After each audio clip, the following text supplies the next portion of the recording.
Rok, gini Rok, kita kembali ke soal perlawanan orang-orang kecil itu Rok. Ya. Pastikan dalam bayangan orang seperti Rocky, ya jangan sekedar marah-marah terus gitu. Tapi kemudian melembaga menjadi satu perlawanan yang menghasilkan perubahan, kan begitu ya. Problemnya seringkali adalah apa yang digambarkan Ani Sukidi tentang pragmatisme di kalangan pemimpin, itu juga menyebar ke bawah kan. Dan mereka kemudian menawarkan cara pragmatis untuk membuat mereka dipilih gitu, di bawah. Sekarang bagaimana kita menyiasati ini? Kita mau menggerakkan orang-orang kecil untuk melawan secara terlembaga, ada perubahan gitu ya. Tapi kurang lebih persoalan yang sama ada pada mereka gitu. Apa yang dari sisi kebudayaan harus jadi strategi dalam konteks itu?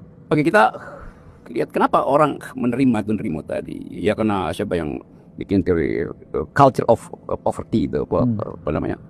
Kultur kemiskinan itu. Jadi kita di Indonesia itu tetap kalau kita lihat sejarah perubahan politik yang di dalamnya ada kekerasan, selalu ada faktor ekonomi di situ kan.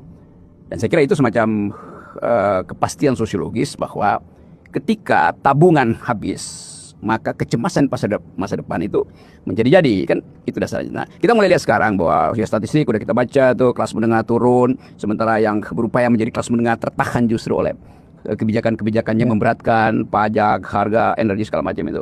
Jadi secara sosiologis memang ini akan meledak kan nggak mungkin kita bilang ya orang Indonesia tuh penuh dengan toleransi. Bukan, toleransi itu hanya bisa kita ucapkan kalau tadi batin dia itu tidak diganggu oleh kehidupan sehari-hari itu.